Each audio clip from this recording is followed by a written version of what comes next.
ฮัลโหลหนึ่งสองฮัลโหลหนึ่งสองสาม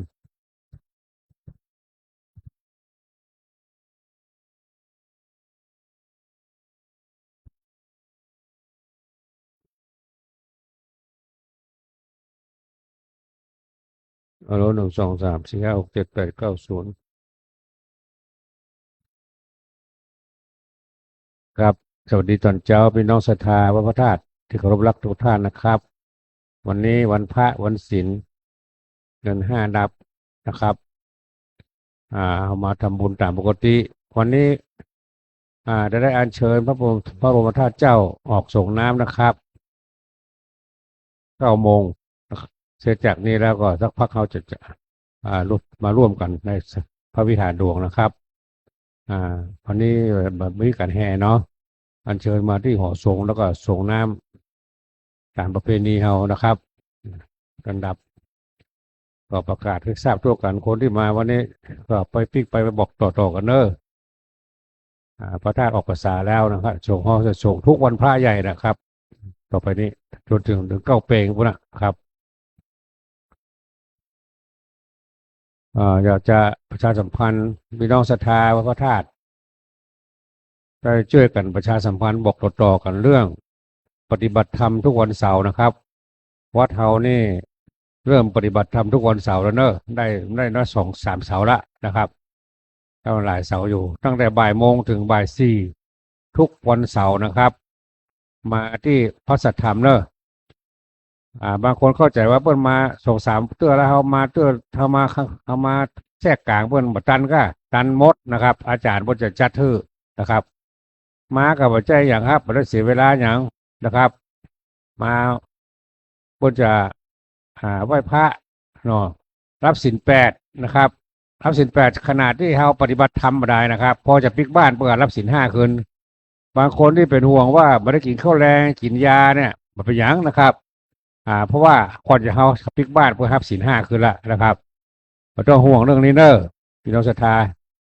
เอาไปมาปฏิบัติได้พื้นฐานไปแล้วเอาไปทำต่อที่บ้านอาจารย์พระอาจารย์เพิ่นสอนว่ามาทำได้เบื้องที่วัดในวัดเนี่ย1 ชั่วโมง 2-3 ชั่วโมงเนี่ยแค่ได้พื้นฐานง่ายๆเรามาปฏิบัตินับเป็นชั่วโมงต่อเนื่องสะสมไว้นะครับอ่าอย่างผมนี่ผ่านมา2-3 คอร์สละนะครับ2-3 เดือนแล้วไปมาทำอยู่เพื่อมีชั่วโมงสะสมนักนะครับนี่ประกาศนะครับทราบด้วยกันเนอะทั้งอุบาสกอุบาสิกาละอ่อนก็ได้นักน้องนักเรียนก็ได้นะวันเสาร์ก็ได้ไปเรียนมาปฏิบัติก็ได้นะครับ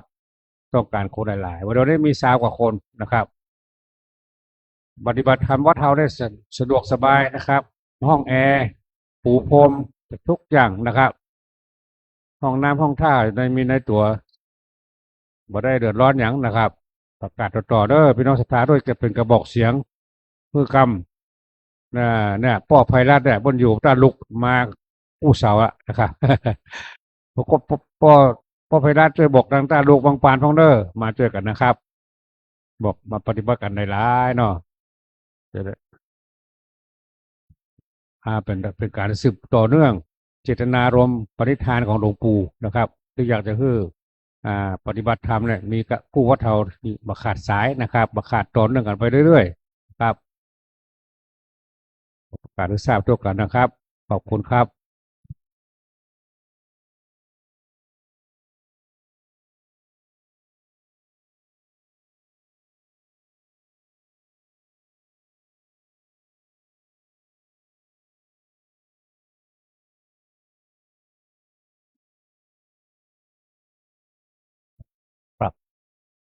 ต่อไป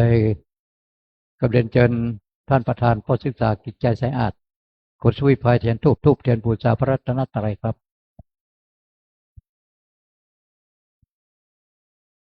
ขันเข้าขันตกคำนึงเดี๋ยวนี้จุดเทียนจุดทูบแล้วเอาขันเข้าพระเจ้าเข้ามา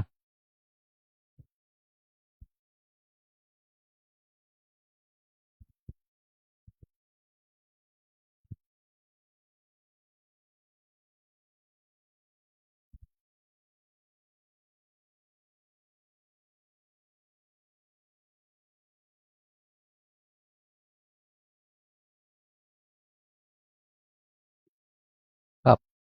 เจอกันครับพระเจ้า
ครับทุกคนทุกท่านพันนมือคำนึง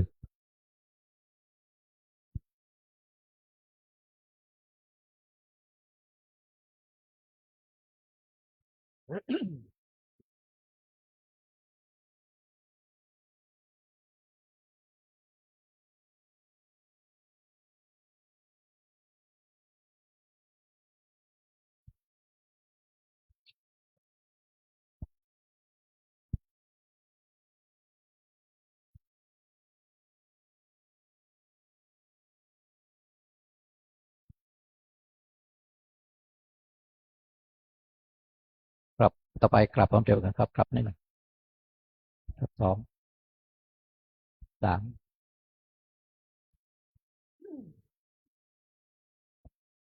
คนโตเทวตาโยดุลเทวบุตรเทวดาเจ้าตั้งหลายมวลหมู่อันสาธิตอยู่คู่แดนเมืองอันรักษาอย่างแม่น้ำและฝ่ายเมืองอันมีฤทธิเลียงองค์อาจลานรักษาอย่างพระโพธาบาทพระธาตุแลเจดีย์แต่เต็มมีว่าไว้อันอยู่จิมกลายนิรันตีพระหักตังไว้สืบมามีทั้งกลมพันและกลมผียืนแทบตาตีตาวันลาลูกาจาเทวตาอาจโยวิมันคงเขตดาวดันโดยตรงกาซาเวหาวภายแผ่เสื่องบนตานจาโตโลกแล้วตีองค์การจอมซึ่งเงาพระอินตานบแนวนอมเจินตามปาสาขายป่องแก้วพอเล่งโดแผ่ลดนักนำลมจุ่มโปไปต่ำไต่ตังนางมาทายแม่ทอลานเนอันลักษายังปาทาเวพื้นแผ่นกว้างแห่งพระโสธา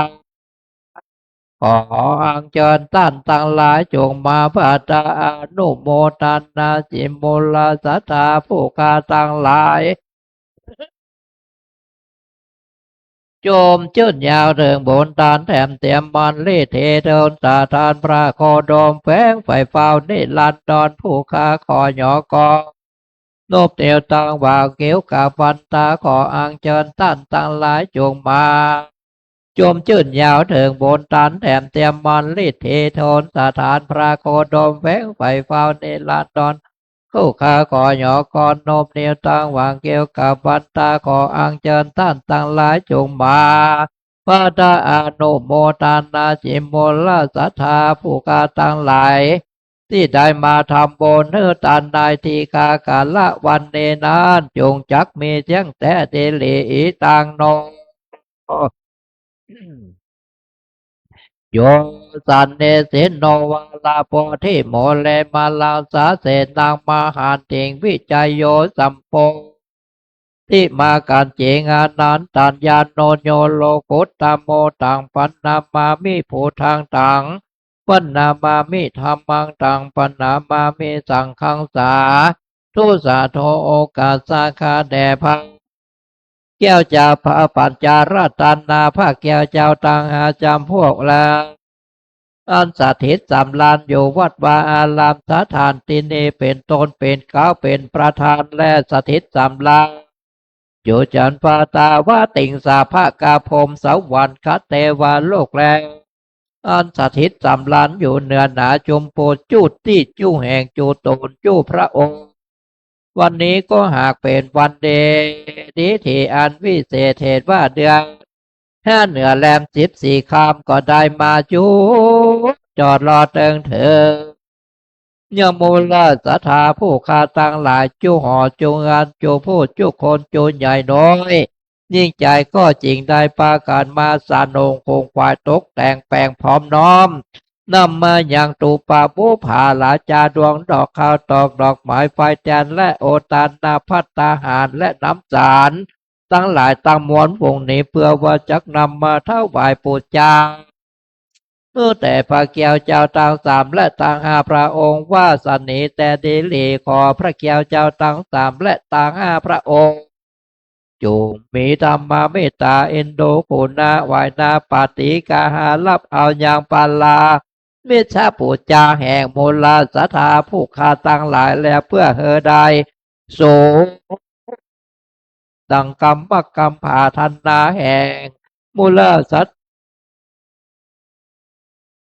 แห่งมูลศรัทธาผู้คาตั้งหลายแล้วว่าสันนิแต่เดลีบุญญาลอยเสอานินามเอมากเมื่อมูลศรัทธาผู้คาตั้งหลา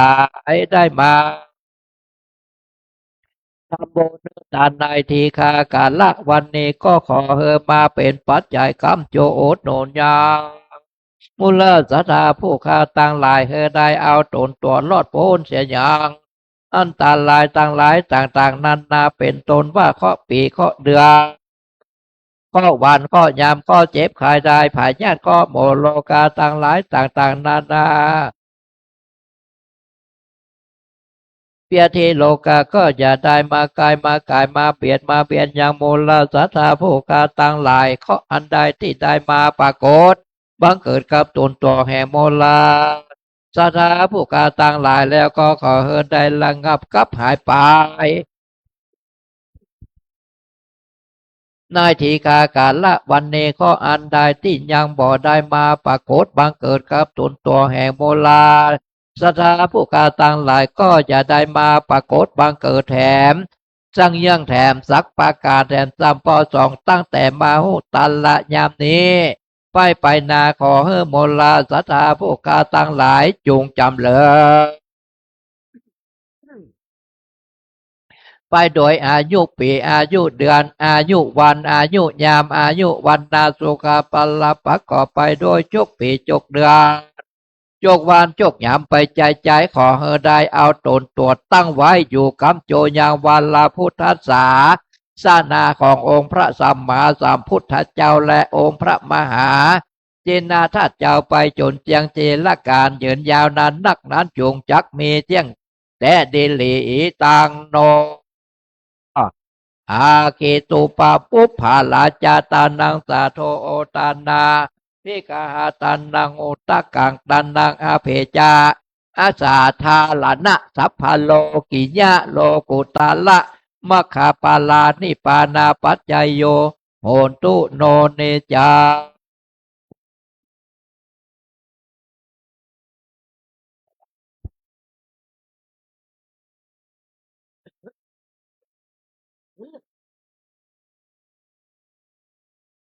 อิมินา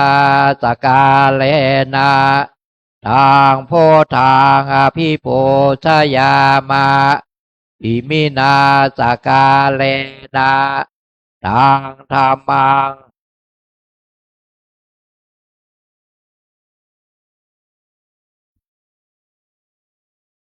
อภิปูชยามา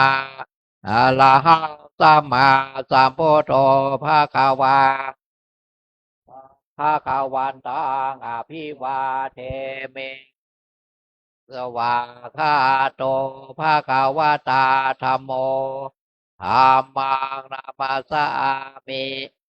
สุปฏิปันโนภะคะวะโต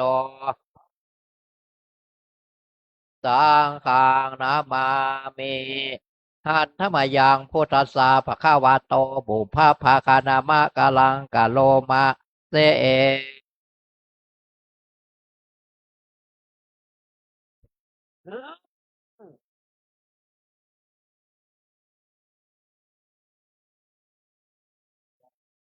ภาวะโตอะระหะโตสัมมาสัมพุทธัสสะนะโมตัสสะภะคะวะโตอะโตสัมมาสัมพุทธัสสะหันธรรมยังพุทธาภิกขุติงกะโลมะเสเอ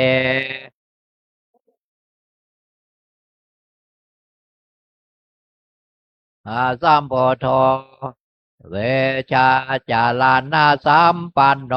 สุขโตโลกาเวโทนุตตาโลโปเลสาธรรมาสาลาเทสาทาเทวามานนนางโพธภาคาวาโยยมาโลกังสาเทวากังมาลากังสาพรามกังสาสามานาพระมเนงปะชังสาเทวัมสา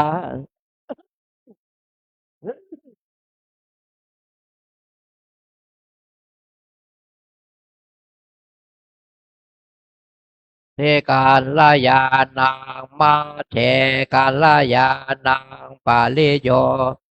นาการลยานาง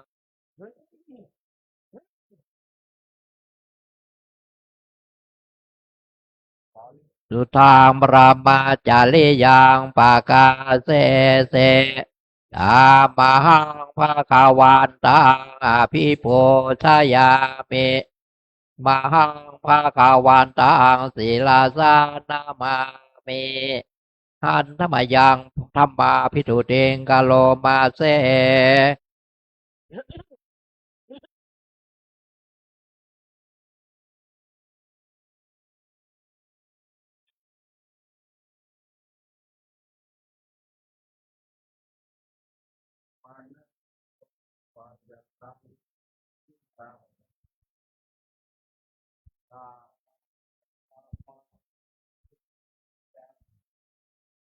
มหังธรรมังศีลาสานามามิ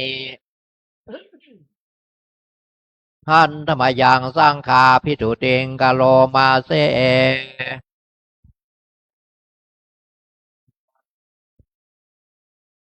สาวกสังโฆโอโสปฏิปันโนภะคะวะโตสาวกสังโฆยายาปฏิปันโนภะคะวะโต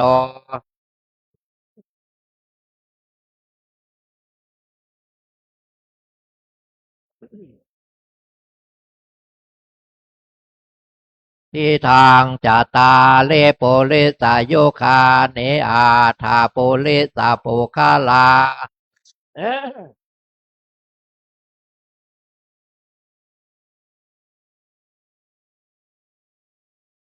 ายโยทากินายโยอัตถะเลกาลานิโยอนุตตลังอามหังสังฆังอภิปูชยามิมหังสังฆังศิลาสานามามินะโมตัสสะภะคะวะโตอะระหะโตสัมมาสัมพุทธัสสะภะคะวะโตอะระ โตสัมมาสัมพุทธัสสะธัสสะภะคะวะโตอะระหะโตสัมมาสัมพุทธัสสะพุทธังสารณะ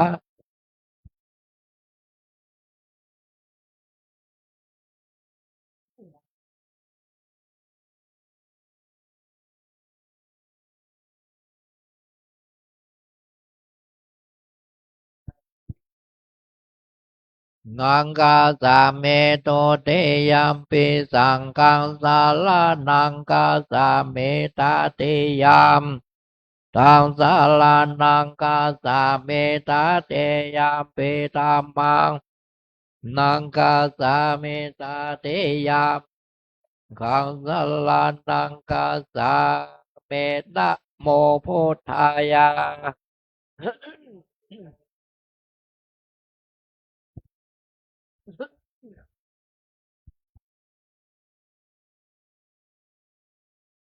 พุทธายานาโมธัมมายานาโมสังฆายาโนพุทโธปะมาโนธัมโมปะมาโนสังโฆปะมาโน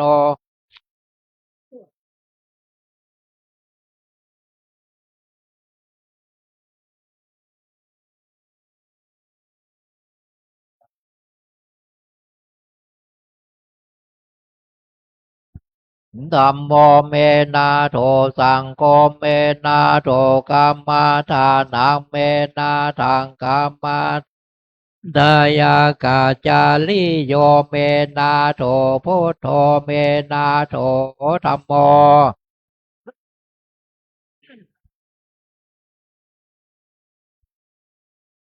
มาทานาตายากาจาลิโยเมนาโถ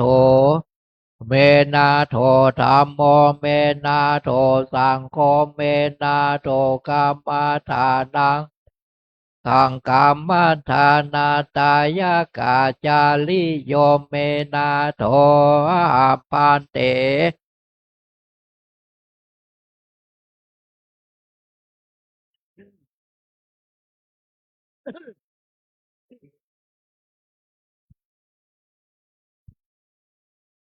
สเตกัมมาทานังยาจามิพุทธาโนสเต นังเทธาเมพันเตอาพันเต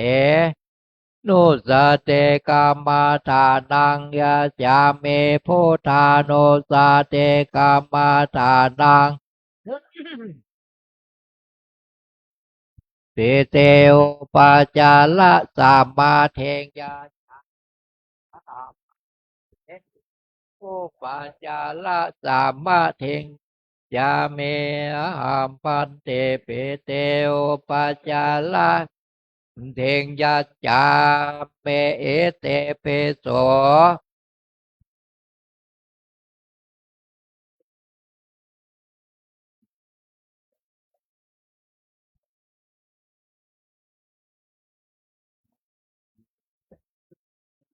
สาลาทิสาธาเทวามานุสานังโพโธภาคาวาเตโตภาคาวาตาธัมโมสันเทธิโกอากาลิโกเอหิปัสสิโกทิสัพโพเวนโยเอเตสุปาเตปันโนภาคาวาโต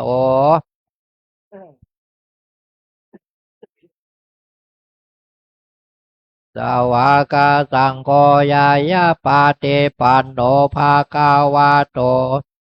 กาสังโฆสามิเจปาเตปันโนภาคาวาโตสาวากาสังโฆจัตตาลิโพลิสายุคาเนอัฏฐาโพลิสาปุกาลา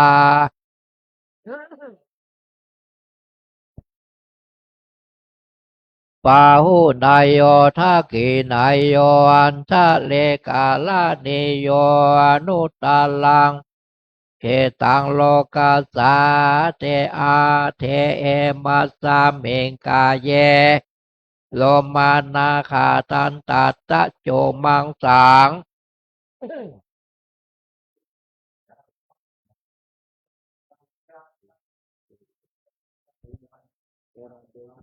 ภาสังอันตังอันตาโคุณังโอตาลิยังกาเลสังเปตังเสมังผูโพโลหิตังนิโทอาโสวาสาเคโลเสงคานิกาลาสิกามุตังมัทธะเก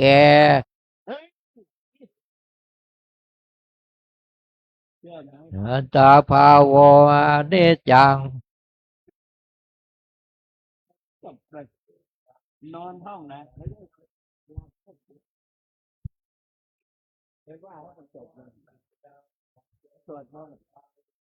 ทิเสสาเตสุโทอาเปตาเวนญาโนลิ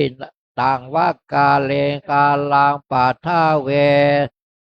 โปธาโตเตโสธาโตวายโยธาโตโลปักขันโทเวทนาสัญญาขันโทสังขารละขันโทวิญญาณขันโทปัญจขันธ์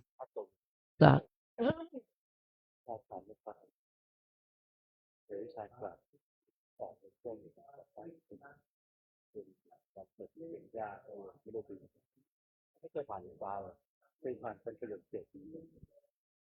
สิท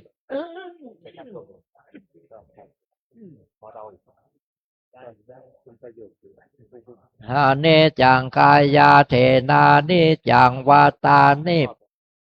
นามะรูปังทุกขังพายาเทนาสุขังวาตานิปานังนาตาอาสาลากาเทนาสาลังวาตานิปานัง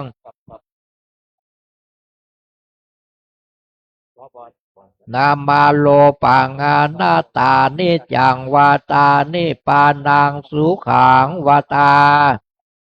สาลังวาตานิปานังปะลามังสุขังสาธุตานะปาลาเมปันโนตานะปาลามาทาปาลาเม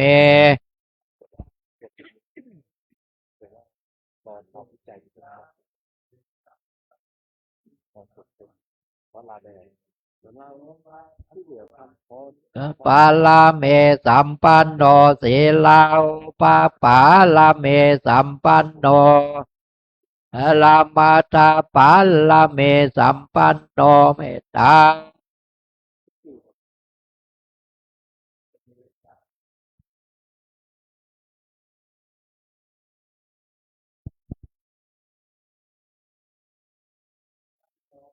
สัมมาโอปาปาลาเมสัมปันโนเมสัมมาปาลามาทาปาลาเมทิตาอุเบกขาปาลาเมสัมปันโนอิติปิโสภาคาวาปัญญาปาลาเมปัญญาโอปาปาลาเมสัมปันโนปัญญา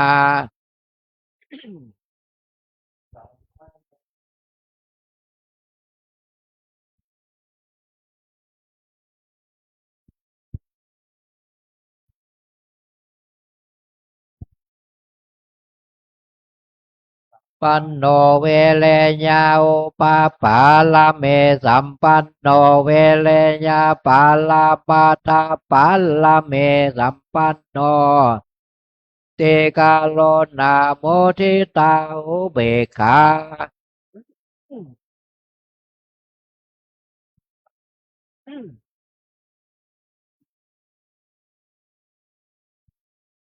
ลาเมสัมปันโนขันเตปาลามาตาปาลาเมสัมปันโนเมตตาอุณาโมทิตาอุเบกขาปาลาเมสัมปันโนโสภาคาวาลาเมสัมปัน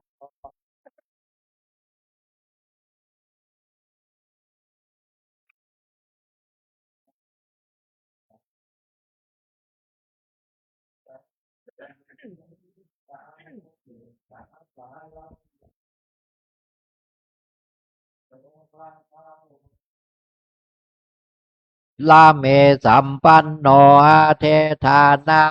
ปาปาลาเมสัมปันโนนาปาลามาตาปาลาเมสัมปันโนเมตตา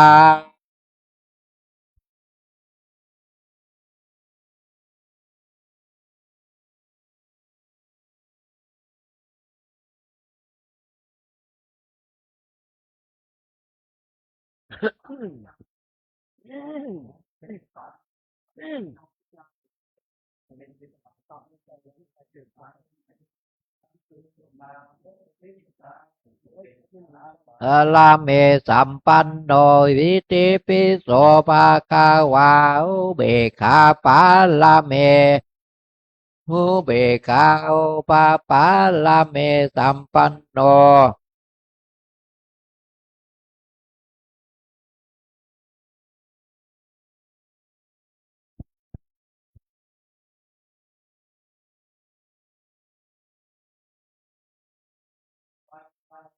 ทาสาปาลาเมสัมปันโนทาสาอุปาปาลาเม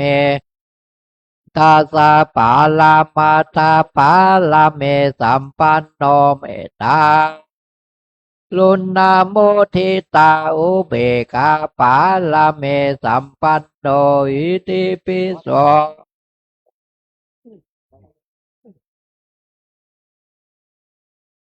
สินสาปาปาลาเมสัมปันโนสัมมาเทสาปาลามัทธาปาลาเมเมตตาไมเต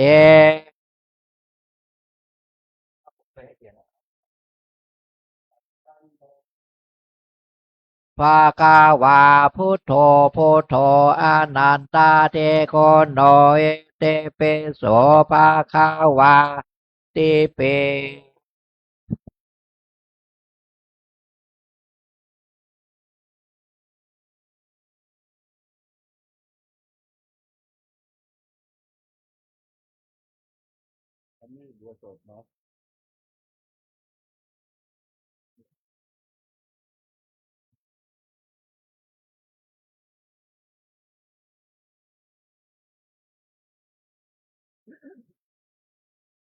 คนทุกท่านปัดนมมือครับ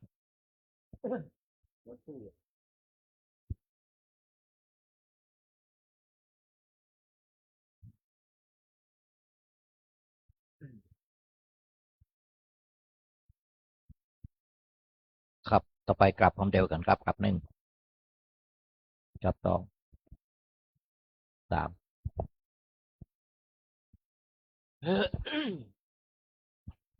อิมินาสกาเลนะทางโพทางอภิโปชยามะ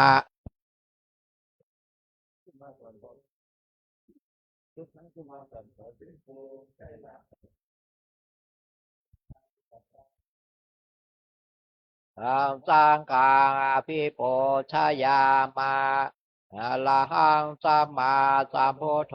ภะคะวาโพทางภะคะวันตังอภิวาเทมิสวากขาโตภะคะวตาธัมโมธัมมังนามัสสามิสุปฏิปันโนภะคะวะโตสังฆังนามามิครับต่อไปกลับท่านเจ้าคุณพร้อมเร็วกันครับกลับหนึ่งสองสามมะยังพันเตเตสาละเนนาสาหะปัญจศีลานิยาจามะตุเตยามเปมะยังพันเตเตสาละเนนาสาหะปัญจศีลานิยาจามะตาเตยามเปมะยามพันเตสาลาเนนาสาหะปัญจศีลานิยายามะนะโมตัสสะภะคะวะโตอะระหะโตสัมมาสัมพุทธัสสะ นะโมตัสสะภะคะวะโตอะระหะโตสัมมาสัมพุทธัสสะนะโมตัสสะภะคะวะโตอะระหะโตสัมมาสัมพุทธัสสะนะโมตัสสะภะคะวะโตอะระหะโตสัมมาสัมพุทธัสสะนะโมตัสสะภะคะวะโตอะระ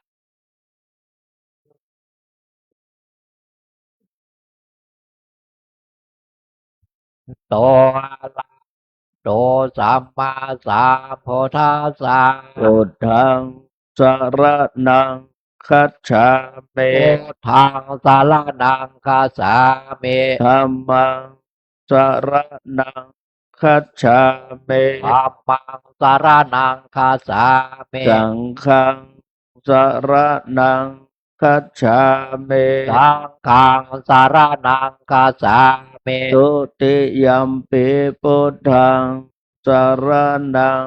คัจฉามิ ทุติยามปิพุทธังสารนังคัสสามิ ทุติยัมปิธัมมังสรณังคัจฉามิ ทุติยามปิธัมมังสารนังคัสสา ตุ มิ ติยัมปิสังฆังสารนังคัจฉามิ ทุติยามปิสังฆังสารนังคัสสามิ ตติยัมปิพุทธังสารนังคัจฉามิ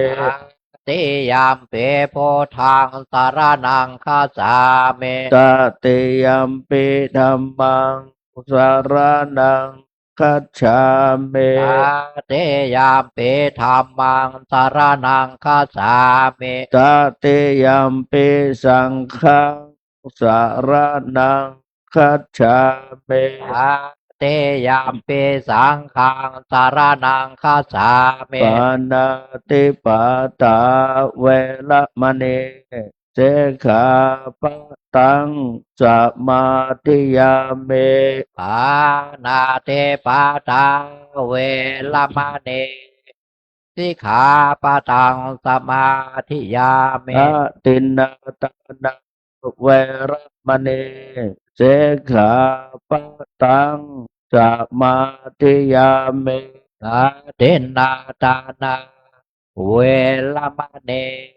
สิกขาปะทังสมาธิยามิ สาเมสุมิจฉาจาระเวระมณีเสขาปะตังสมาธิยามิ สาเมโสเมสาจาราเวรมณี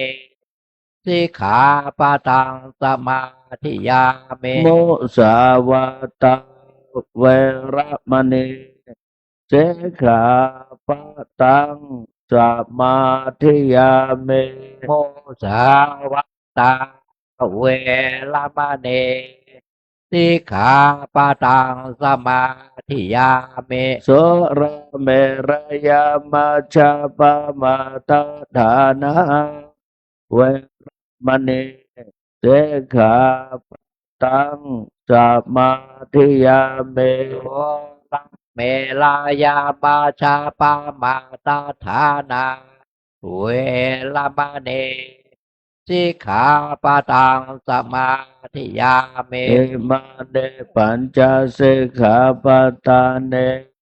เสเลนะสุขติงยันติ สา เส ธุ เลนะโภคะสัมปตา ตุ เสเลนะเนพุติงยันติตัสมาสีลังวิโสทะเย ครับต่อไป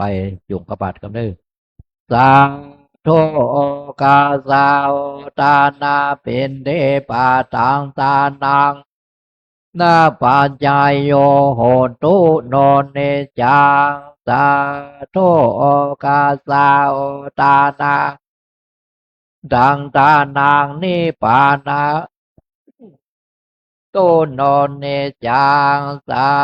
ธุกาสา สานางนิปานาปัจจายโยโหนตุโนเนจังที่ใส่บาตรใส่ขันเข้าก็ใส่ไป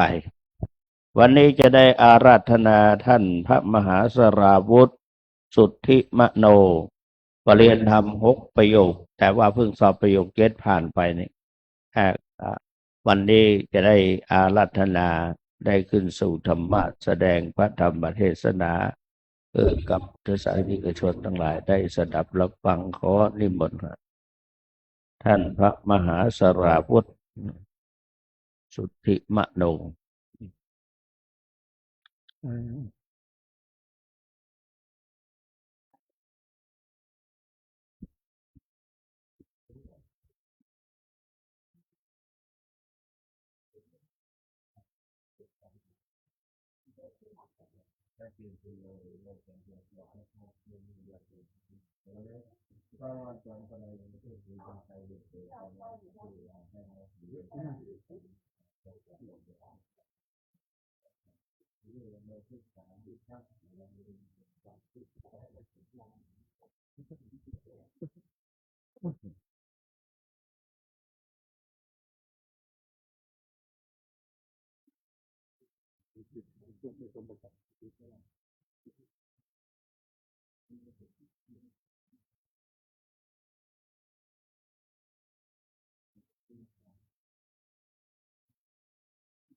มากี่โมง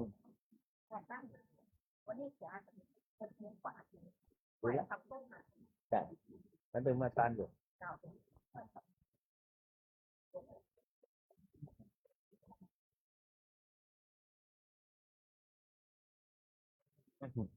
รามาจาโลกาธิปเทสหัมปาเทกัดอัญชาเลอันเทวลังอัญญาจาธาสันติธาสัตตาปรัสสคาสาติกาเทเสโตธรรมังอนุกัมปิมังปัจฉังขอนอบน้อมแด่พระผู้มีพระภาคเจ้าผู้เป็นบรมครูของเทวดาและมนุษย์ทั้งหลายแม้นเสด็จดับขันธปรินิพพานนานแล้วพระองค์นั้นด้วยเสียงก้าวขอนอบน้อมแด่พระธรรมอันประเสริฐที่พระผู้มีพระภาคเจ้าตรัสไว้ดีแล้ว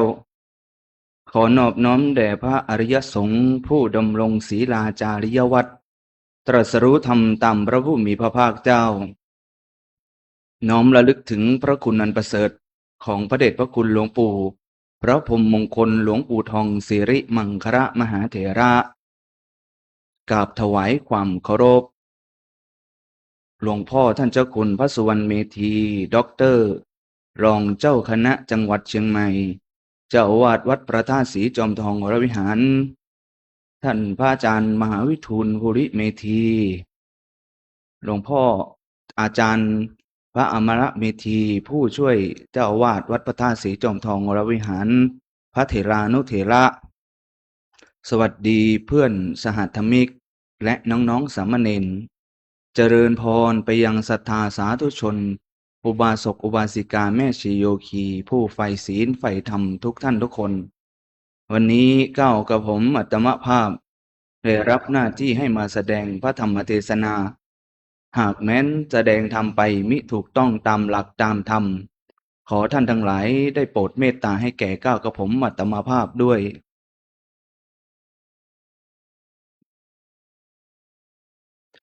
นะโมตัสสะภะคะวะโตอะระหะโตสัมมาสัมพุทธัสสะนะโมตัสสะภะคะวะโตอะระหะโตสัมมาสัมพุทธัสสะนะโมตัสสะภะคะวะโตอะระหะโตสัมมาสัมพุทธัสสะหันทธานิภิกขเวอามันตยามิโววยธรรมาสังขาราอัปปมาเทนะสัมปาเทถาติอิณบัดนี้จักได้แสดงพระธรรมเทศนาในปัจฉิมกถาเพื่อเป็นเครื่องประคับประคองฉลองศรัทธา ประดับปัญญาบารมี เพิ่มพูนกุศลบุญญาราศีแด่ท่านสาธุชนคนดีทั้งหลาย ผู้ตั้งใจสดับรับฟังพระธรรมเทศนา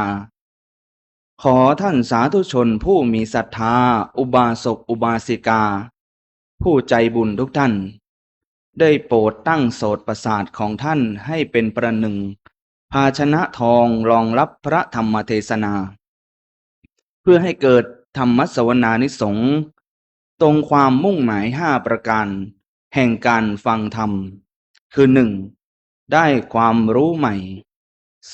2. ได้วิจัยเรื่องเก่า 3. ได้บรรเทากังขา 4. ได้พัฒนาความคิด และ 5. ได้ยกจิตให้แจ่มใสยกใจให้เยือกเย็นดังคำโบราณอาจารย์ที่ท่านกล่าวไว้ว่าฆ่าช้างก็ต้องการงาฆ่าปลาก็ต้องการเนื้อฆ่าเสือก็ต้องการหนังถ้าสดับตรับฟังพระธรรมเทศนาก็ต้องการปัญญานั่นเองญาติโยมท่านทั้งหลายการที่ท่านทั้งหลายได้มาทำบุญเพื่อให้บุญได้เป็นที่พึ่งแก่ชีวิตแล้วทั้งนี้ก็ยังเป็นการมาบำเพ็ญกิจของชาวพุทธด้วยอันกิจของชาวพุทธนั้นท่านได้สรุปไว้เป็น3 ลักษณะด้วยกันคือ 1. ปหานกิจ 2. ภาวนากิจ 3. อนุรักษณากิจปหานกิจก็คือการกำจัดความชั่วออกไปภาวนากิจคือการขนดีเข้ามาใส่อนุรักษณากิจก็คือการรักษาดีนั้นไว้รวมความว่ากิจของชาวพุทธนั้นคือการละชั่วประพฤติชอบประกอบดีการละชั่วประพฤติชอบประกอบดีนี่คือหน้าที่ของชาวพุทธญาติโยมท่านทั้งหลายดังคำที่ท่านกล่าวไว้ว่าหน้าที่ของชาวประมงคือหาปลาหน้าที่ของพ่อค้าคือแสวงหาผลกำไรหน้าที่ศิลปินคือสร้างศิลปะหน้าที่พระคือสอนมนุษย์และหน้าที่ของชาวพุทธคือการทำความดีอันความดีนี่แหละที่เป็นแก่นสารเป็นสาระเป็นอนุสาวรีย์ของชีวิตความดีนี่แหละที่ทำให้อยู่ก็มีคนรักจากก็มีคนอาลัยอยู่ก็มีผู้อุปถากล้มหายตายจากก็มีผู้ตามอุมาอุปถัมภ์ความดีทำให้ยามอยู่ก็มีผู้เลี้ยงกายยามตายก็มีผู้มาช่วยเลี้ยงวิญญาณเรียกว่าแม้วันข้างหน้าเราจะล้มหายตายจากกันไปก็เป็นการจากไปเฉพาะสรีระสังขารร่างกายเท่านั้นแต่ว่าชื่อเสียงเกียรติยศคุณงามความดีนั้นยังอยู่คู่โลกาดังคำพระที่ว่ารูปังชีรติมัจจานังนามะโคตังนะชีรติรูปกายสังขารเท่านั้นที่แตกดับย่อยยับไปแต่ว่าเกียรติยศชื่อเสียงคุณงามความดีนั้นหาได้แตกดับย่อยยับไปไม่นักกวีท่านได้แปลเอาไว้ว่าอันกลัวควายตายเล่ายังเหลือหนังช้างตายยังเหลืองาเป็นศักดิ์ศรีคนเราตายไปเหลือไว้แต่ชั่วดีบรรดามีประดับไว้ในโลกาญาติโยมท่านทั้งหลายการเกิดนั้นมันเป็นเรื่องของธรรมชาติแต่ว่าทุกชีวิตเมื่อเกิดขึ้นมาแล้วต้องมุ่งหน้าไปสู่ความแก่ความเจ็บความตายความพัดพรากจากกันเราหนีกันไม่พ้นองค์สมเด็จพระบรมศาสดาสัมมาสัมพุทธเจ้าตรัสว่าสิ่งใดสิ่งหนึ่งมีความเกิดขึ้นเป็นธรรมดาสิ่งนั้นทั้งปวงย่อมมีความดับไปเป็นธรรมดาไม่มีอะไรนอกเหนือไปจากกฎของธรรมชาติและหลักของธรรมดาเราทุกคนทุกท่านเมื่ออุบัติกันขึ้นมาแล้วเราก็หนีแก่ไม่ได้หนีไข้ไม่พ้นเราทุกคนต้องตายต้องจากไกลของรักและต้องเป็นไปตามหลักของกรรมนี่พระพุทธเจ้าตรัสสอนไว้อย่างนี้ญาติโยมท่านทั้งหลายแม้ก่อนที่พระองค์จะเสด็จดับขันธปรินิพพานก็ได้ตรัสสอนตักเตือนพุทธบริษัทเป็นปัจฉิมโอวาทคำว่าปัจฉิมโอวาทคือโอวาทครั้งสุดท้ายที่พระพุทธองค์ตรัสสอนพุทธบริษัททั้งหลาย หลังจากนั้นก็ไม่ได้ตรัสสอนกับใครที่ไหนอีกเลย จนกระทั่งเสด็จเข้าสู่ดับขันธปรินิพพานไปในที่สุดปัจฉิมโอวาทนั้นมีพระบาลีปรากฏอยู่ในทีฆนิกายมหาวรรคอยู่ในพระไตรปิฎกเล่มที่10ดังที่อาตมาได้ยกขึ้นมาเป็นบทอุเทศเทศนาเบื้องต้นว่าหันทธานิภิกขโวหันทธานิภิกขเวอามันตยามิโววยธรรมาสังขาราอัปปมาเทนะสัมปาเทถะแปลความได้ว่าดูก่อนภิกษุทั้งหลายบัดนี้เราตถาคตขอเตือนเธอทั้งหลายเป็นครั้งสุดท้ายว่าสังขารทั้งหลายนั้นมีความเสื่อมสิ้นไปเป็นธรรมดาเธอทั้งหลายจงยังประโยชน์ตนและประโยชน์ท่านให้ถึงพร้อมด้วยความไม่ประมาทเถิดคำว่ายังประโยชน์ตนประโยชน์ท่านให้ถึงพร้อมด้วยความประมาทนั้นด้วยความไม่ประมาทนั้นคือพระองค์ทรงสอนให้เราตั้งตนอยู่ในหลักอัปปมาทธรรมคำว่าอัปปมาทธรรมก็คือให้เราไม่ประมาทคำว่าไม่ประมาทก็คือให้เรารู้จักเตรียมพร้อมซ้อมใจของเราเอาไว้การเตรียมมันจะทำให้เราพร้อมการซ้อมมันจะทำให้เราไม่หวั่นไหวดังคำที่ท่านกล่าวไว้ว่าเกิดเป็นคนแล้วต้องเตรียมถ้าไม่เตรียมก็เสียเหลี่ยมของความเป็นคนทีนี้ปัญหาว่าท่านให้เราเตรียมพร้อมเรื่องอะไรคนที่ไม่ประมาทนั้นต้องรู้จักเตรียมสิ่งเหล่านี้ไว้ให้พร้อมคือเตรียมตัวก่อนตายเตรียมกายก่อนแต่งเตรียมน้ำก่อนแล้งเตรียมแบงค์ไว้ซะก่อนจะเดินทางใครที่เตรียมสิ่งเหล่านี้ไว้พร้อมชื่อว่าเป็นผู้ไม่ประมาทญาติโยมท่านทั้งหลายอย่างเช่นเตรียมกายก่อนแต่งก่อนที่เราจะไปแต่งเนื้อแต่งตัวให้มันสวยสดงดงามหล่อเหลาเอาเรื่องนี่ในเบื้องต้นเราต้องเตรียมพื้นที่ให้มันดีเสียก่อนด้วยการอาบน้ำอาบท่าขัดสีสวีวันให้ร่างกายของเรามันสะอาดสะอ้านเสียก่อนเมื่อร่างกายของเรามันสะอาดแล้วเราจะเอาอะไรมาตกมาแต่งยังไงมันก็ดูสวยดูงามแต่บางท่านบางคนประมาทไปแต่งเนื้อแต่งตัวโดยที่ไม่ได้เตรียมเป็นยังไงมันจะน่าดูน่าชมไหมมันจะหาดูความสวยความงามได้ไหมอย่างเช่นบางท่านบางคนนะญาติโยมเขียนคิ้วสะโกงเชียวแต่ขี้ตายังไม่ทันได้แคะเอาลิปสติกมาทาปากแสดงแดงแต่ขี้ฟันเคลอะไอ้นี่มันจะแต่งมันจะหาไอ้อย่างนี้มันแต่งเท่าไหร่มันก็หาดูความสวยความงามไม่ได้ญาติโยมท่านทั้งหลายเพราะไม่ได้เตรียมกายก่อนแต่งฉะนั้นเราต้องเตรียมกายก่อนแต่งกายภายนอกของเรามันสวยมันงามได้ด้วยเครื่องสำอางเครื่องประดับที่มีอยู่แต่กายภายในของเราคือพฤติกรรมที่คนเราแสดงออกมาไม่ว่าจะเป็นพฤติกรรมทางกายหรือทางวาจาก็ตามมันสวยมันงามได้ก็ด้วยอาศัยศีลอาศัยธรรมเป็นเครื่องประดับดังที่พระพุทธเจ้าตรัสว่าศีลังอาภรนังเศรษฐังศีลเป็นเครื่องประดับชั้นยอดศีลเป็นอาภรณ์อันประเสริฐสุดเครื่องประดับหรือเครื่องสำอางที่เรานำมาประดับตกแต่งร่างกายของเรานั้นมันทำให้กายเราดูสวยงามได้เฉพาะชั่วคู่ชั่วยามเท่านั้นญาติโยมท่านทั้งหลายยามที่เรายังอยู่ในวัยหนุ่มวัยสาวยังไม่แก่ไม่เฒ่าแต่พอเข้าสู่วัยเฒ่าชแลแก่ชราแต่งเท่าไหร่ก็แต่งไปเถิดท่านมันหาดูความสวยความงามไม่ค่อยได้ท่านจึงบอกว่าอันงามกายนั้นไม่จีรังถึงจะอำพรางจะพอกจะพันด้วยเครื่องสำอางอย่างทันสมัยด้วยชุดบันได3 ขั้น 8 ขั้นจากฝรั่งอังกฤษไปจนถึงอเมริกันต่อเมื่อถึงข่าวมันจะยานก็สุดจะเยียวยางามกายแม้นแสนจะเก๋มีเสน่ห์ให้ผู้คนเขาเรียกหาต่อเมื่อหนังมันตึงจึงจะต้องในตาต่อเมื่อร่างชราไขเล่าเขาจะแลควรที่จะเสริมสวยดวงใจซึ่งเป็นโฉมข้างในนั่นแหละมันสวยแน่ๆเสริมศีลเสริมธรรมเสริมแล้วมันงามแท้ๆถึงแม้จะแก่มันก็แก่แต่เพียงกายนี่โยม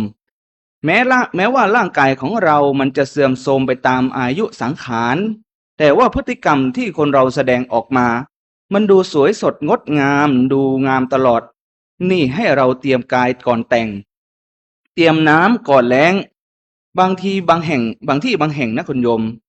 พอถึงข่าวหน้าแล้งแล้วน้ำกินน้ำใช้มันหาได้ยากลำบากต้องไปหาบหิ้วไกลหลายกิโลคนฉลาดเมื่อรู้ว่าถึงหน้าแล้งปลายฤดูฝนก็ต้องหาอะไรมากักเก็บน้ำเอาไว้ใช้ในช่วงหน้าแล้งจะทำให้มีกินมีใช้ไม่เดือดร้อนเตรียมแบงค์ไว้ซะก่อนจะเดินทางเราจะเดินทางไปไหนแล้วท่านขึ้นรถลงเรือไปเหนือล่องใต้หรือไปเครื่องบินคนฉลาดก็รู้จักเตรียมค่าป่วยการเอาไว้ให้พร้อมเขาจึงจะนำพาเราไปสู่จุดหมายปลายทางได้อย่างปลอดภัยอันนี้คือการเดินทางในมนุษยโลกเท่านั้นแต่ว่าการเดินทางไปสู่ปรโลกเบื้องหน้ามันจำเป็นอย่างยิ่งที่เราจะต้องเตรียมเสบียงที่มันยิ่งขึ้นไปกว่านั้นอีกโดยเฉพาะอย่างยิ่งก็คือเสบียงบุญท่านจึงบอกว่ายามที่เรายังมีชีวิตอยู่นี้เราต้องพึ่งดีตนยามวัยชนค่อยพึ่งกุศลจากคนที่เรารักความดีส่วนใดก็ตามที่เราทำไว้ด้วยตัวของเราเองเรียกว่าเป็นบุญต้นทุนส่วนความดีที่คนข้างหลังจัดการบำเพ็ญอุทิศไปให้อีกภายหลังที่เราล้มหายตายจากไปแล้วเรียกว่าเป็นบุญสมทบทุนญาติโยมท่านทั้งหลายทีนี้บางท่านบางคนมีต้นทุนแต่ไม่มีสมทบทุนบางคนต้นทุนไม่มีรอให้คนข้างหลังเขาทำสมทบไปให้อย่างนี้เขาเรียกว่าประมาทแล้วคนประมาทนี่อาตมาเห็นผิดหวังมาหลายผีแล้วคุณโยมรอให้ลูกให้หลานคนนั้นคนโน้นคนนี้ทำให้เขาทำไปให้ลูกหลานเนี่ยถ้าเขาเป็นคนดีมีศีลมีคุณธรรมมีความกตัญญูก็ดีไปลูกหลานดีก็มีปัญญาไม่ลืมคุณนาว่าพ่อแม่มีคุณก็บุญของผีที่มีลูกหลานเขาส่งบุญส่งทานตามไปเกื้อหนุนพอได้อนุโมทนากิริยาบุญหากว่าเขาลืมคุณแล้วเราจะเฝ้าคอยใครบางผีที่เคยพบต้องกลายเป็นศพตกค้างอยู่ในหลุมฝังขุดขึ้นมาเผากันไม่ได้อนาถอย่างยิ่งเพราะลูกหญิงหลานชายเขามัวแต่จ้างทนายไปต่อสู้คดี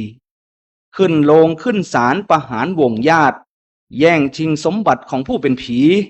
ว่ากันแหลกเหลวเรื่องเลวกาลีแสนสมเพศแต่ผีต้องมาถูกลอยแพนอนอยู่ในป่าช้าคิดแล้วมันน่าอนาถนี่ก็เพราะความผิดพลาดของเราท่านแท้ๆผิดตรงที่ไม่รีบทำบุญทำทุนไว้ด้วยตนเองรอให้คนข้างหลังเขาทำสมทบไปให้เมื่อเขาไม่ทำบุญอุทิศไปให้เป็นยังไงอดแล้วก็ตกระกรรมลำบากหาที่พึ่งที่เกาะอาศัยไม่ได้เพราะฉะนั้นเราต้องทำบุญที่เป็นต้นทุนไว้ด้วยตัวเองด้วยเหตุนี้อาตมาจึงบอกว่าเราทุกคนทุกท่านต้องรู้จักเตรียมกายก่อนเตรียมตัวก่อนตายเตรียมตัวก่อนตายนะไม่ใช่เตรียมตัวตายว่าก่อนตายเนี่ยเราควรที่จะเตรียมอะไรกันบ้างในที่นี้ท่านให้เราเตรียม2เตรียมคือเตรียมการกับเตรียมใจเตรียมใจคือเตรียมใจของเราที่จะเผชิญกับสิ่งที่เราท่านทั้งหลายไม่ปรารถนานั่นคือความแก่ความเจ็บความตายความพัดพรากจากกันสิ่งเหล่านี้เราไม่ปรารถนาต้องการแต่ว่าเราจะปรารถนาหรือไม่ปรารถนาก็ตามสุดท้ายแล้วทุกคนไม่มีใครอยู่กล้ำค้ำฟ้าต้องพัดพรากจากกันอย่างแน่นอนไม่จากกันยามเป็นก็จากกันยามตายไม่จากกันด้วยร้ายก็จากกันด้วยดีไม่จากกันวันนี้ก็ต้องจากกันวันหน้าจะเร็วหรือช้าอีกเรื่องหนึ่งคุณโยมแต่เราทุกคนทุกท่านต้องจากกันอย่างแน่นอนทีนี้เมื่อเรารู้ว่าเราจะต้องจากกันทำอย่างไรในยามที่เราต้องจากกันจริงๆเราจะจากไปอย่างมีมิ่งขวัญไม่ประมาท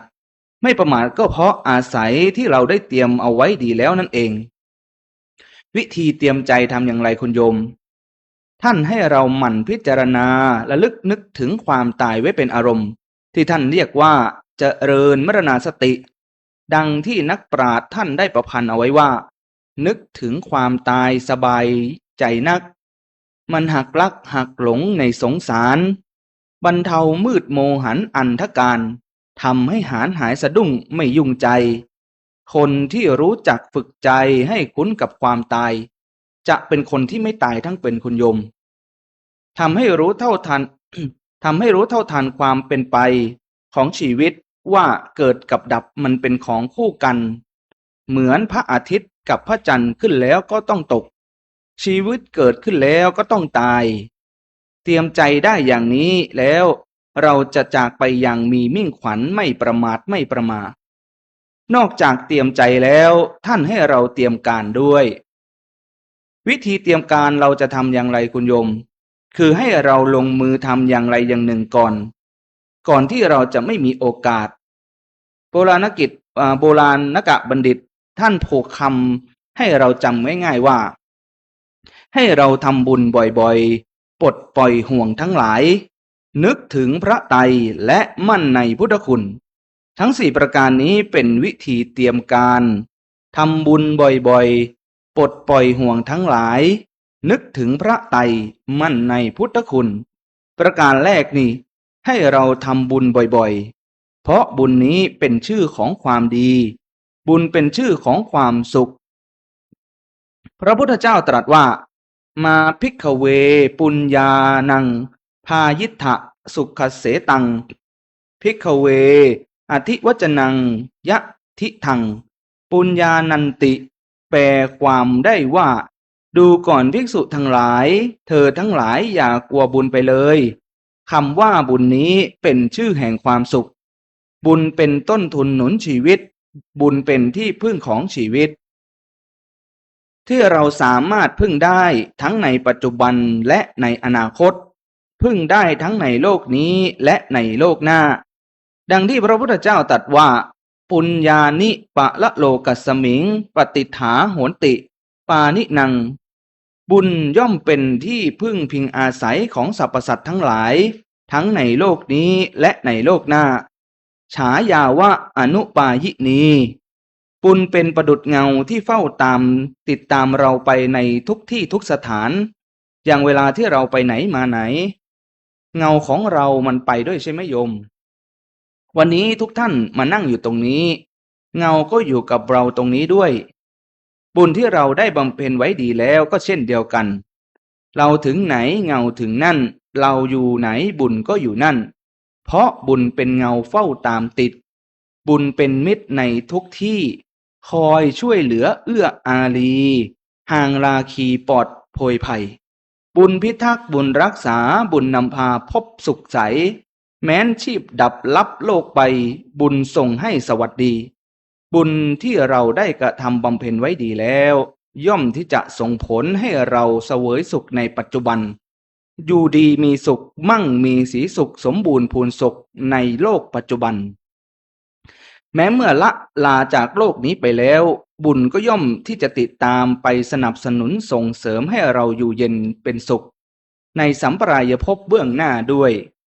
เหตุนี้ท่านจึงให้เราทำบุญบ่อยๆในพระเทกรัตสูตรพระพุทธเจ้าได้ตรัสไว้ตอนหนึ่งว่าอัจเชวะกิจจะมาตับปังโกชัญญามรณังสุเวนะหิโนสังครันเตนะมหาเสเนนะมัจจุนาแปลความว่าให้เรารีบบำเพ็ญเพียรคือบำเพ็ญบุญกุศลคุณงามความดีกันตั้งแต่กาลบัดนี้เราอย่ามัวผัดวันประกันพรุ่งกันอยู่เลย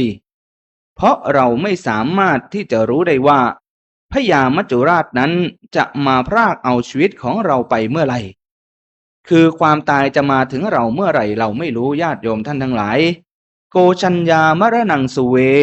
ไม่มีใครกำหนดรู้ความตายล่วงหน้าได้สายะเมเกนะทิสันติปาโตทิฏฐาพหูชนาปาโตเอเกนะทิสันติสายังทิฏฐาพหูชนาแปลถอดความเป็นภาษากวีให้ฟังไพเราะเหมาะแก่การจำว่าเมื่อตอนเช้ายังเห็นหน้าพอสายมาสิ้นชีวิตตอนบ่ายยังใกล้ชิดเย็นลงนิดมิดมรณาหัวค่ำยังเห็นอยู่เช้าตรู่สิ้นชีวา เมื่อผู้ยังดูหน้าพอรับตาตายเสียแล้ว อีกบทหนึ่งท่านบอกว่า เมื่อตอนเช้าเคร้าชื่นและลื่นลดพอสายหมดลมลับลงดับขันเมื่อตอนสายได้สนุกสุดสุขครันพอบ่ายพันชีวาวาดลงขาดลอนเมื่อตอนบ่ายลายล้อมพร้อมหน้าญาติพอเย็นขาดชีวาลงคาหมอนเมื่อตอนเย็นเล่นสนุกไม่ทุกข์ร้อนพอค่ำมอนม้วยมิตรอนิจจังนี่คือเวลาที่เราจะเจ็บเวลาที่เราจะจากจะเป็นเวลาไหนไม่รู้เช้าสายบ่ายตู่กลางวันกลางคืนดึกดื่นค่อนแจ้งเรากำหนดไม่ได้โยมทั้งหลายบางท่านบางคนเห็นกันอยู่หลัดใหญ่มาตัดชีวาคนเราไม่ได้หมายความว่าเกิดมาแล้วต้อง80 ปีเสมอไปค่อยตายไม่ใช่นะคุณโยมมันไม่แน่เพราะว่าตายมีทั้ง3ตายคือ1ตายตามคิวตายเมื่อแก่ตายบางคนตายแซงคิวยังไม่ทันได้แก่ตายตั้งแต่ยังอยู่ในวัยหนุ่มวัยสาวหรือบางคนก็ตายลัดคิวตายตั้งแต่เด็กๆตายโดยไม่มีโอกาสที่จะได้รู้จักคำว่าแก่เลยเพราะฉะนั้นความตายมันจะมาถึงเราเมื่อไหร่เราไม่รู้ญาติโยมท่านทั้งหลายท่านจึงให้เราทำบุญบ่อยๆไม่ว่าจะเป็นบุญ10คือบุญกิริยาวัตถุ10หรือบุญ3บุญกิริยาวัตถุ3คือทานศีลและภาวนานั่นแหละมีโอกาสแล้วต้องทำบุญนี่ต้องรีบทำกุศลกรรมก็ต้องรีบสร้างทำบุญบ่อยๆแล้วก็ปลดปล่อยห่วงทั้งหลายอะไรก็ตามที่เราเคยยึดเอามาเป็นที่พึ่งที่อาศัยเคยอำนวยความสะดวกสบายให้เราเมื่อครั้งที่เรายังมีชีวิตอยู่นี้สุดท้ายเราก็ต้องรู้ให้เท่าทันด้วยว่าในยามที่เราต้องล้มหายตายจากไปเราไม่สามารถที่จะนำเอาทรัพย์สินสมบัติภายนอกติดตัวไปสู่ปรโลกเบื้องหน้าได้ต้องคืนให้แก่โลกคืนให้แก่สังคมเขาไปทั้งนั้นญาติโยมท่านทั้งหลายท่านจึงบอกว่าสรรพสิ่งล้วนเป็นอนิจจังใครขืนอ้างว่าเป็นของข้าเหมือนเอาคอมาใส่คือคาเมื่อมรณาหาที่พึ่งไม่มีนอกจากบุญทานการกุศลคุณงามความดีเท่านั้นที่จะติดตามเราไปนอกนั้นต้องปล่อยให้เป็นไปตามหลักธรรมดาญาติโยมท่านทั้งหลายเวลาเรามาอย่างไงเรามามือเปล่าเวลาเราไปเราก็ไปมือเปล่าเหมือนเรามาท่านจึงบอกว่าเมื่อเรามาเราก็มากายาเปล่าจะได้เอาอะไรมาก็หาไม่เมื่อเรามามือเปล่าแล้วเราจะเอาอะไรไปเราก็ไปมือเปล่าเหมือนเรามาแม้แต่สังขารร่างกายที่เราบำรุงเช้าบำรุงเย็นพอตายแล้วก็ต้องทิ้งไว้เอาไปด้วยไม่ได้ท่านจึงบอกว่ามันไม่มีอะไรที่ท่านจึงบอกว่าสังขารร่างกายทั้งหลายหนอบังเกิดก่อแล้วก็แยกจนแหลกสิ้นเหลือแต่เท่ากบไว้บนแผ่นดินพอสิ้นชีพเขาก็เอาไปเผาไฟนอกจากบุญทานการกุศลคุณงามความดีเท่านั้นที่ติดตนไปนอกนั้นปล่อยให้เป็นไปตามธรรมชาติบุญก็พาไปสู่สุคติส่วนบาปก็พาไปสู่ทุกขติเพราะฉะนั้นเราต้องปลดปล่อยห่วงทั้งหลายด้วยต่อมานึกถึงพระไตรพระไตรในที่นี้หมายถึงพระไตรลักษณ์คือหลักที่เสมอเหมือนกัน3ประการพระอนิจจังพระทุกขังพระอนัตตานึกถึงความไม่แน่ความไม่น่าความไม่นึกอนิจจังมันไม่เที่ยงทุกขังมันทนอยู่ในสภาพเดิมไม่ได้อนัตตามันต้องแตกสลายไปในที่สุดไม่เป็นแก่นสารสาระและไม่เป็นไปตามอำนาจที่เราจะไปบังคับบัญชามันได้อย่างเช่นเกิดมาแล้วเราไม่อยากแก่มันก็แก่ไม่อยากเจ็บมันก็เจ็บไม่อยากตายมันก็ตายไม่ใช่ว่าจะเจ็บแล้วไปขอร้องมันว่าฉันมีภาระหน้าที่ที่จะต้องรับผิดชอบเลี้ยงดูครอบครัวอย่าเจ็บนะมันฟังที่ไหนญาติโยมท่านทั้งหลายเมื่อมันจะตายแล้วไปขอร้องว่าลูกฉันยังเล็กเมียฉันยังสาว ผัวฉันยังหนุ่มอย่าเพิ่งตายเลยเสียดายคนข้างหลังมันฟังที่ไหนญาติโยมป่วยการท่านมันไม่เป็นไปตามอำนาจที่เราจะไปบังคับบัญชามันได้ท่านจึงบอกว่าอนิจจังสังขาราว่าไม่เที่ยงเกิดเท่าไหร่ตายเกี้ยงไม่เหลือหรอทั้งผู้ดีเข็นใจตายเตียนยอแม้ตัวหมอยังต้องตายวายชีวาไม่มีอะไรจีรังยั่งยืนนะคุณโยมทุกสิ่งทุกอย่างมันแปรเปลี่ยนไปตามมันแปรเปลี่ยนให้เราเห็นกันอยู่ตลอดเวลาโยมท่านทั้งหลายตั้งแต่เกิดมาตอนเกิดมาใหม่ๆเป็นทารกตัวแดงๆจากทารกเป็นเด็กจากเด็กเป็นหนุ่มเป็นสาวจากหนุ่มสาวเป็นผู้ใหญ่จากผู้ใหญ่เป็นคนแก่เมื่อแก่แล้วก็ต้องตายเมื่อตายกลายเป็นศพจากศพถูกเผาไฟก็กลายเป็นกระดูกจากกระดูกก็กลายเป็นขี้เถ้าเป็นดินไปในที่สุดเอาอะไรไปด้วยไม่ได้ญาติโยมท่านทั้งหลายนี่มันเปลี่ยนแปลงอยู่ตลอดเวลาไม่ต้องไปดูอื่นไกลญาติโยมย้อนมาดูที่ตัวของเราเองย้อนกลับมาดูที่ตัวเรานี่มันไม่มีอะไรที่มันคงทนอยู่ในสภาพเดิมไม่เปลี่ยนแปลงมีไหมท่านไม่มีทุกอย่างมันเปลี่ยนแปลงทั้งนั้นไอ้ที่ดำไอ้ที่เคยดำเปลี่ยนขาวคือผมนะโยมไอ้ที่เคยยาวก็เปลี่ยนเป็นสั้นสายตาไอ้ที่เคยมั่นก็เปลี่ยนเป็นคลอนฟันอยู่ในปากไอ้ที่เคยหย่อนเหมือนเปลี่ยนเป็นตึงหูไอ้ที่เคยซึ้งเปลี่ยนเป็นเซอะสติสัญญาความจำได้หมายรู้เดี๋ยวมันก็เลอะเลือนหลงลืมแล้วนี่มันเปลี่ยนแปลงอยู่ตลอดเวลาญาติโยมท่านทั้งหลายท่านจึงบอกว่าดวงตากลมเคยคมวาวพอแก่แล้วขุ่นขาวเป็นฝางฝ้าฟันเคยเรียบเหมือนระเบียบมุกดาพอแก่มาก็เหลือแต่เหงือกแดงๆอีกเส้นผมที่เคยดำครับแก่แล้วกายกลับมาดูแลขาวเป็นแป้งเนื้อหนังที่เคยตึงประหนึ่งผิวแตงพอแก่แล้วก็เหี่ยวแห้งยานตรงเตงมองดูทีไรก็ไม่จำเริญในตาใช่ไหมโยมนี่แหละท่านทั้งหลายเป็นไปตามกฎของพระไตรลักษณ์อนิจจังทุกขังอนัตตาต้องนึกถึงพระไตรแล้วก็มั่นในอยู่ในพุทธคุณมั่นอยู่ในกุศลคุณงามความดีมั่นอยู่ในโอวาทศาสนีขององค์สมเด็จพระสัมมาสัมพุทธเจ้าให้เราเอาบุญกุศลคุณงามความดีนี่แหละเป็นนาถะเป็นสรณะเป็นที่พึ่งให้แก่ชีวิตเพราะชีวิตของเราท่านทุกคนนั้นจะสุขหรือทุกข์เสื่อมหรือเจริญก้าวหน้าถอยหลังขาดทุนหรือกำไรหัวเราะร้องไห้ได้หรือเสียชื่นชมหรือขมขื่นสมปรารถนาหรือน้ำตาตกอยู่ที่กรรมคือการกระทำของเราท่านทั้งหลายทั้งนั้นทีเดียวพระพุทธเจ้าตรัสว่าชีวิตนี่เป็นไปตามกรรม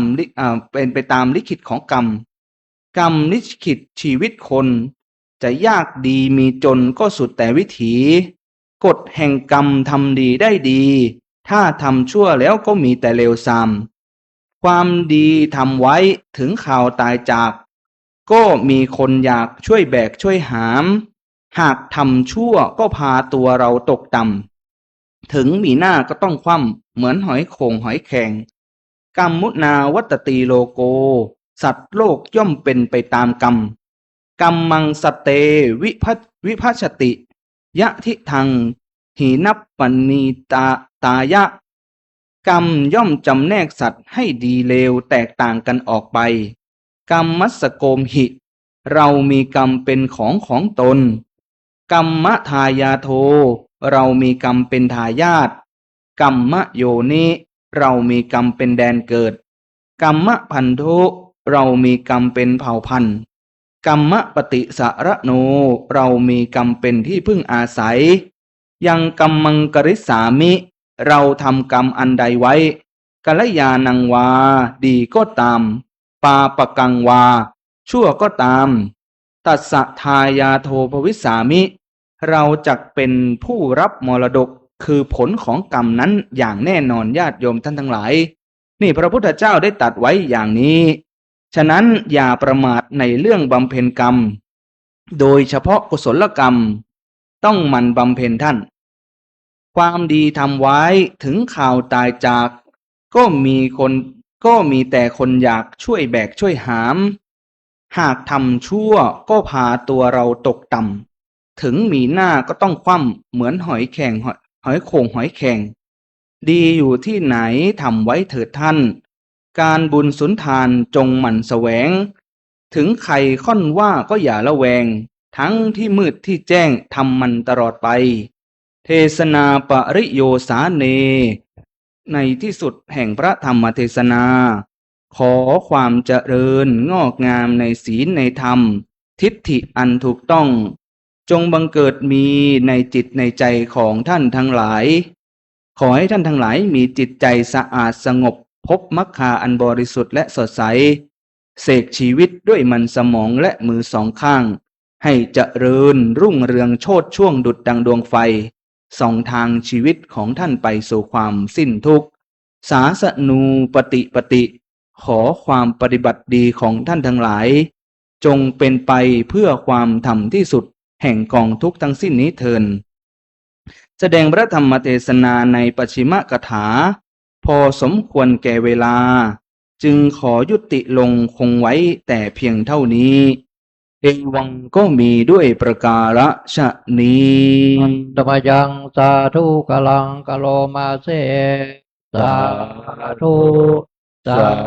ธุสาธุ นะโมตัสสะภะคะวะโต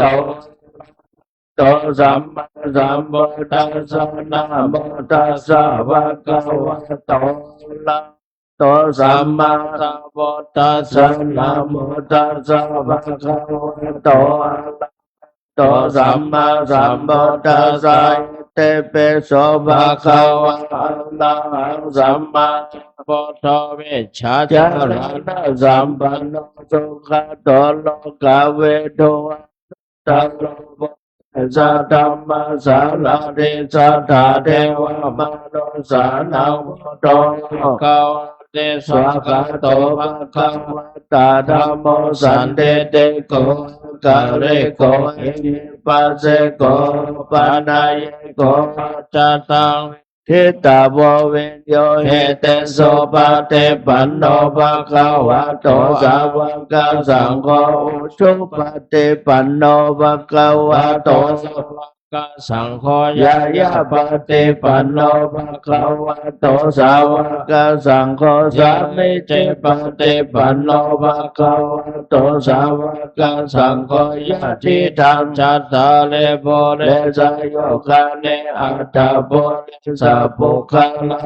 สัพพะคะวะโตสาวกสังโฆอโหนายโยปะโหนายโยทักขินายโยอัจฉริกะลาเนโยอนุตตรบุญญาเกตังโลกัสสะเตมหะกัลโลเนโกนาโตหิตายะสัพพะปาเนนังตัวปะละเมสัพพะปะโตสัมโพธิโมตตัมมังเอเตนะสัจจวะเจนะโหตุเตชัยมังคลาชัยยันโตนะโมเนสักกายานะเดวตาโนเอวตาวันชัยโยโหเอชัยยะโชชัยยะมังคลาปัลลาจิตตปัลลังเกสีเสโภคัลเลเมเสเกสัพพะพุทธานังกัปปะโตปะโมทันเตโสนาคาตังโสมังคลาโสภะตังโสโหเทตังโสกันโนโสโมโตจันโสเยดังวัมมัจจาริโสปะรักขินังกายกัมมังวาจากัมมังปะรักขินังปะรักขินังมโนมังเนเทเตปะรักขินาปะรักขินาเนกะตวานังลาภันตะเทปะรักขิเน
ขอเป็นสะพานบุญให้คุณโยมถวายปัจจัยเป็นค่าน้ำค่าไฟวัดทั้งหมด ยะถาวะริวหาปุราปาริปุเรนติสาครังเอวะเมวะอิโตทินังเปตานังอุปกปปติอิชิตังปฏิตังตุมหังคิปะเมวะสมิจฉตุสัพเพปุเรนตุสังกปปะจันโทปนรสโสยะถามณิโชติรสโสยะถาสัพพีติโยวิวัชชันตุสัพพโรโควินัสสตุมาเตภวะวันตรายโยสุขีทีขายุโกภวะอภิวาทนาสีริสะนิจังวุธาปจายโนจัตตารโอธรรมาวัฏันติอายุวันโนสุขังพระลัง สาธุ สา สาธุ สา สาธุ เป็นนักศรัทธาทั้งหลายเจ้ากันยกขันเข้าแล้วก็บาตรเข้ามาถวายท่านพระคุณเจ้าเขาเด้อ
ศรัทธาโปรดทราบนะครับ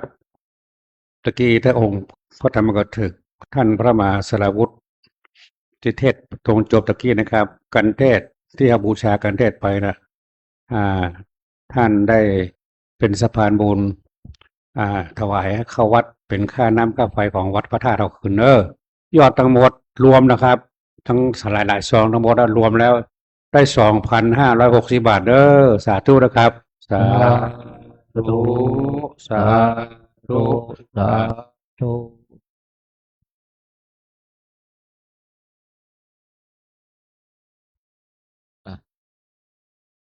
เพราะนั้นจะได้เก่าคำถวายครับพร้อมแล้วเก่าคำถวายพร้อมเดียวกับคำเนิ่นะโมตัสสะภะคะวะโตอะระหะโตสัมมาสัมพุทธัสสะนะโมตัสสะภะคะวะโตอะระหะโตสัมมาสัมพุทธัสสะนะโมตัสสะภะคะวะโตอะระหะโตสัมมาสัมพุทธัสสะว่าผมเด็กครับอิมาเนมายังพันเตภัตตาเนสาปาลิวาลาเนยามาสาธุโนพันเตภิกขุสังโฆอิมาเนภัตตาเนสาปาลิวาลาเนปาติกานาโตอามากังคาลตังอิตายะสุขายะข้าแต่พระสงฆ์ผู้เจริญข้าพระเจ้าทั้งหลายขอน้อมถวายภัตตาหารพร้อมทั้งบริวารทั้งหลายเหล่านี้ทรงจงรับภัตตาหารพร้อมทั้งบริวารทั้งหลายเหล่านี้ของข้าพระเจ้าทั้งหลายเพื่อประโยชน์และความสุขความเจริญข้าพระเจ้าทั้งหลายตลอดกาลนานเถิดสาธุนิมนต์ท่านเจ้าคุณ ยักษ์เคพันเตสังโฆปฏิชานาตุขอพระสงฆ์ทั้งปวงจงรับทราบบัดนี้ได้มีทายกทายิกาผู้มีจิตศรัทธาน้อมนำมาถวายภัตตาหารมาเป็นสังฆทานแด่พระภิกษุสงฆ์แลวาดนี้อันว่าสังฆทานนี้สมเด็จพระพุทธองค์ทรงมีพระบรมพุทธานุญาตให้แจกการตามบรรดาที่มาถึงฉะนั้นพระสงฆ์ทั้งปวงจะเห็นสมควรหรือไม่เห็นสมควร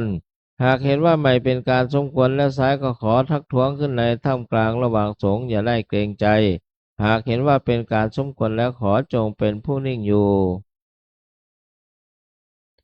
บัดนี้พระสงฆ์ทั้งปวงนิ่งอยู่ข้าพเจ้ารู้ได้ว่าเป็นการสมควรแล้วจะขอสมมุติตนเป็นผู้แจกของสงฆ์ต่อไปณกาลบัดนี้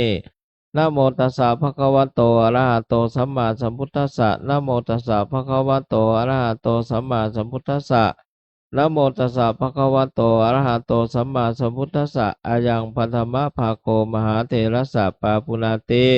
ส่วนที่หนึ่งย่อมถึงแก่พระมหาเถระผู้อยู่เหนือข้าพเจ้าอวเสสาภาคาอมหกังปาปุนันติส่วนที่เหลือย่อมถึงแก่ข้าพเจ้าทั้งหลายคือพระเถระมัชฌิมะตลอดจนนวกะรูปสุดท้ายตลอดบรรดาสามเณรทั้งหลายคฤหัสถ์ญาติโยมบาศกอุบาสิกาแม่ชีโยคีผู้ประพฤติวัดปฏิบัติธรรมทั้งหลายตลอดถึงดิรัจฉานทั้งหลายแต่ยถาสุขังปริพุนชันตุขอให้ท่านทั้งหลายเหล่านั้นจงบริโภคตามความสุขความสบายเถิดทุสังเขนารุจติ สังเขนารุจติ สังเขนารุจติ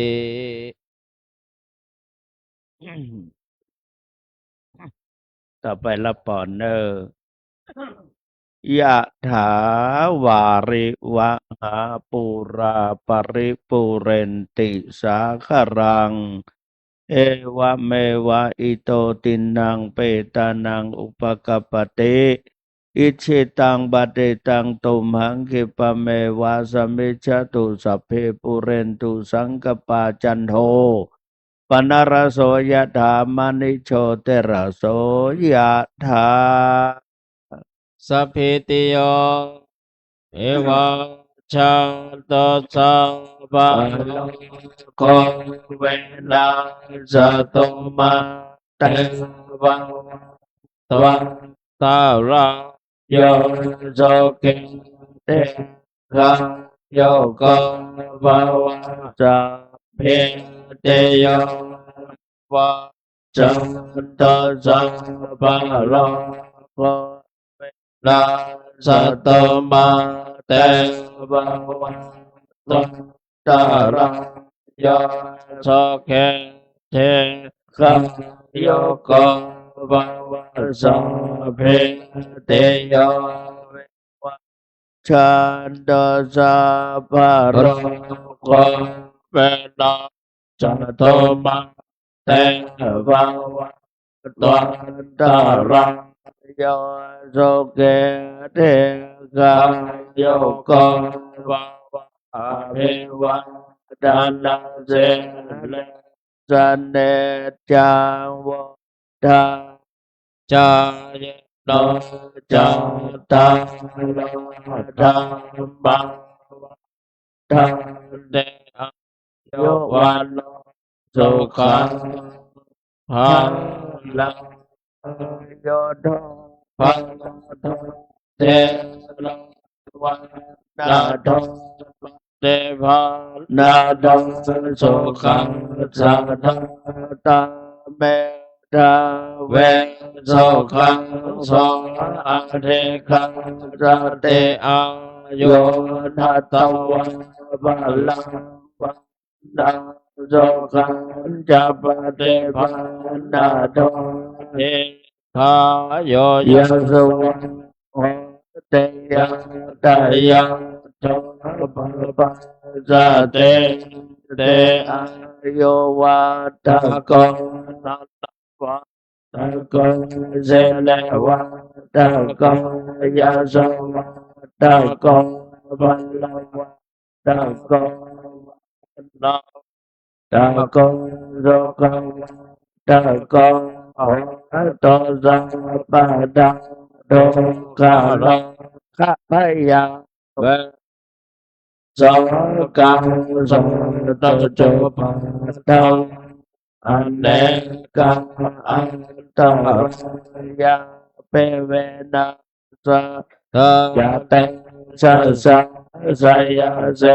เทธานังลาภัสโสเทวะขยาสขังมัลลังเสเลหังโยจาวะโตจาวะละวะเทยะสัง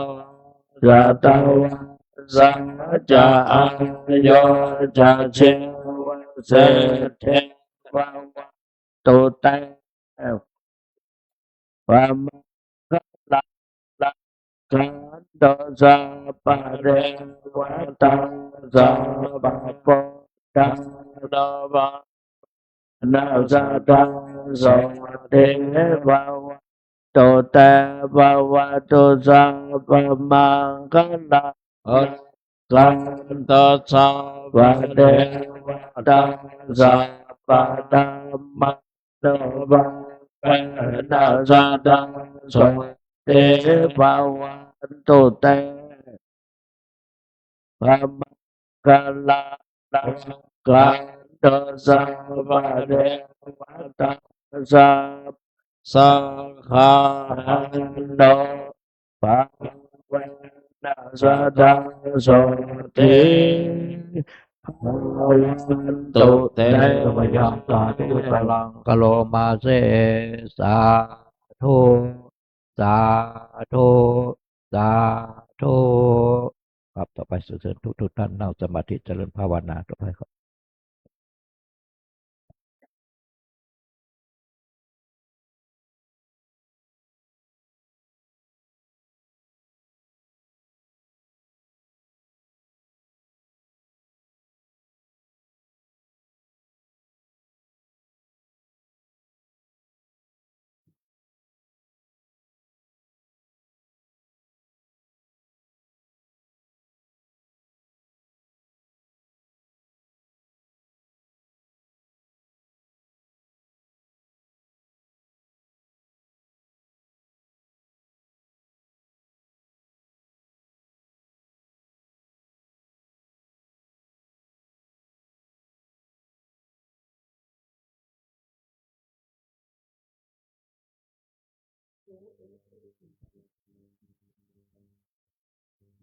เวลา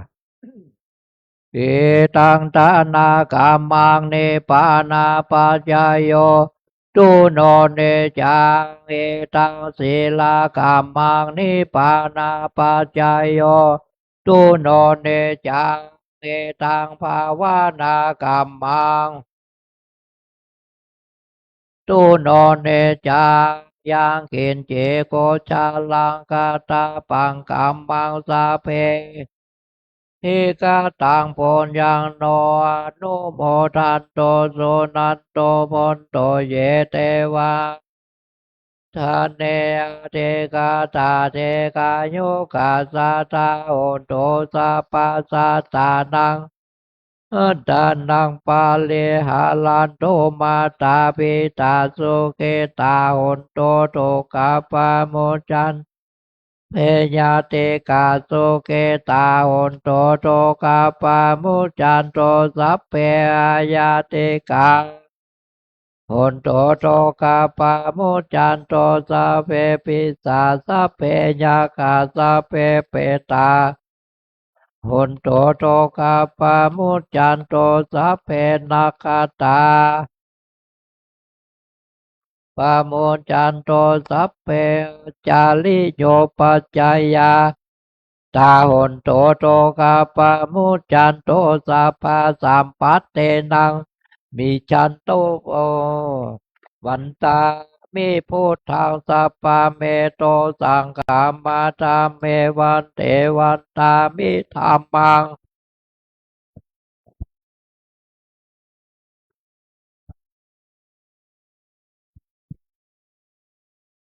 เมวันเตวันตาเมโกโลปัสสะอิเยสะปะเมโตสังฆามาตาเมวันเตวันตามัฏฐานาสัพพะเมโตสังฆามาตาเมวันเตวันตาสัพพะเมโตสังฆามาตาเมวันเตวันตาเมเจติยังสัพพังทาเนโสภาเทติกาสาเลลาตาโตมาหาโพเท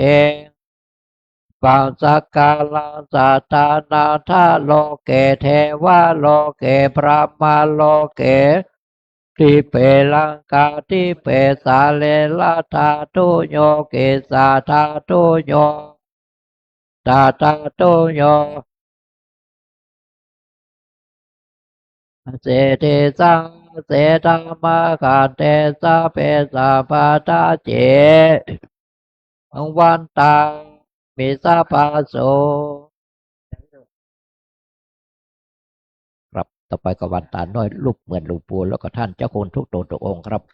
วันตามิพันเตสะปังปาลาทังกามาตาเมมายังกาตังพลยังสามินามินากาตังพลยังไม่ห่างตาตาพังสาธุสาธุนุโมตามิ โลธรรมาวัฏันติอายุวันโนสุขังพระลัง สาธุสาธุสาธุเข้าคำลา อัน บ นี้ ห มึ นึ่ ง งครับ อันนี้ อัน กู ตทาเนมายังพันเตคัจฉามาพาหุกิจามายังพาหุการณิยัง ยะสถานิตุมเหกาลังมัญญาธา สาธุพันเตสาธุพันเตสาธุพันเตก่อนกันว่าสัพพิติโยวิวัตตันตุสัพพะโลกโกวินาศตุมาเตภวะตนตรายโยสุขีติกายุโกภวะปิวัตนาสิริสนิจังพุทธาปจายโนจตารโลธรรมาวัฏันติอายุวันโนสุขังปะลัง ขนาดในวันที่เก้าวันนี่นะฮะ